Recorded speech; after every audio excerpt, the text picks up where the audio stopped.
No todos los países tienen una historia feliz. Argentina era un país próspero y desarrollado que iba camino a convertirse en una potencia mundial hasta que nos convertimos en un país populista, pobre y subdesarrollado.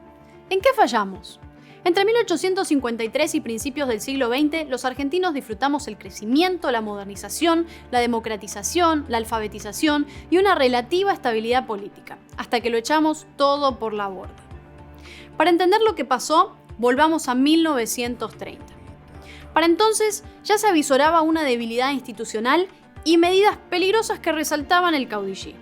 Lamentablemente, en vez de enderezar nuestro camino y aferrarnos a la Constitución, el general Uriburu dio un golpe militar en septiembre de 1930, iniciando un ciclo de liderazgo militar en Argentina.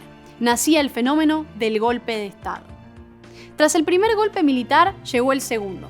El presidente Ramón Castillo fue destituido el 4 de junio de 1943, en gran parte porque Castillo había elegido como sucesor a Robustiano Patrón Costas, un empresario y político que simpatizaba más con los aliados en la Segunda Guerra Mundial, mientras que la mayoría de los militares argentinos estaba a favor de los alemanes. Entre los que participaron activamente en el golpe estaba el coronel Juan Domingo Perón, figura clave de este golpe militar, junto a un grupo de oficiales nacionalistas que se conocería con la sigla GOU, Grupo de Oficiales Unidos. Todos favorables al eje, a Hitler, a Mussolini, a la España de Franco, al nacionalismo y con un fuerte desprecio hacia la democracia y la libertad. Perón admiraba abiertamente a Benito Mussolini y trabajó al frente de la Secretaría de Trabajo y Seguridad Social en Argentina para implementar muchos aspectos del fascismo italiano, como el corporativismo, la autarquía y el culto al líder mesiánico. Se ganó el apoyo del sindicato más importante del país, la Unión Ferroviaria, cuyos miembros lo proclamaron como el primer trabajador argentino. En 1945, la oposición política al régimen militar se intensificó. Perón, entonces vicepresidente del gobierno de facto de Delmiro Farrell, fue detenido y encarcelado. Pero ya no era simplemente un oficial del ejército, se había convertido en el principal líder mesiánico de la Argentina. Los leales a Perón organizaron una manifestación masiva pidiendo su liberación. El 17 de octubre de 1945, Perón fue liberado y así nacía el peronismo. Fue elegido presidente en 1946 y gobernó hasta 1955.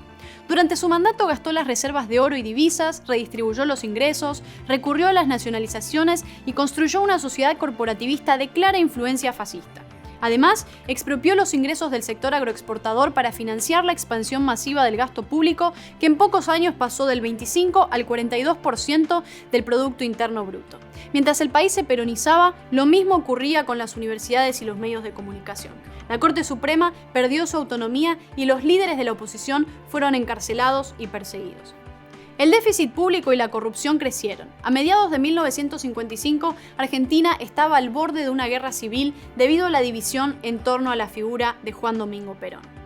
Perón dimitió en septiembre de 1955 y comenzó un largo exilio antes de regresar en 1973 para un tercer mandato presidencial.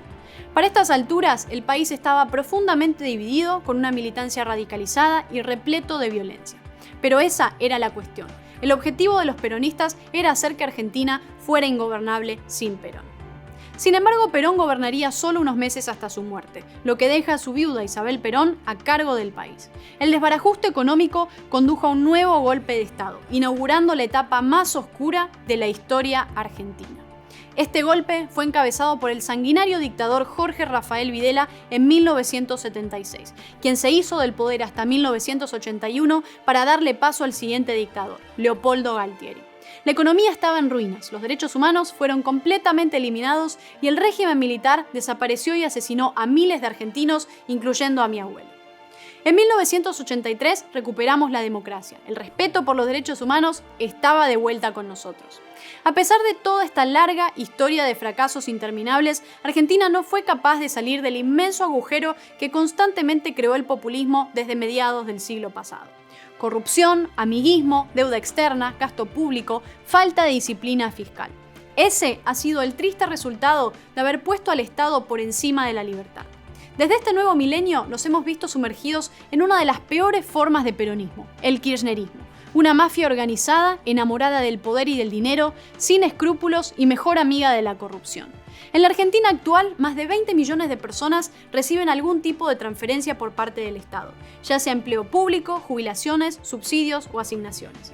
De casi 45 millones de habitantes, solo 7 millones trabajan en el sector privado y tienen que mantener a los 20 millones que viven del Estado. Argentina no avanza porque no tiene libertad. Argentina no avanza porque se niega a dejar atrás el peronismo que convirtió un país exitoso en un país populista y subdesarrollado. Argentina no avanza porque castiga el éxito y celebra los privilegios.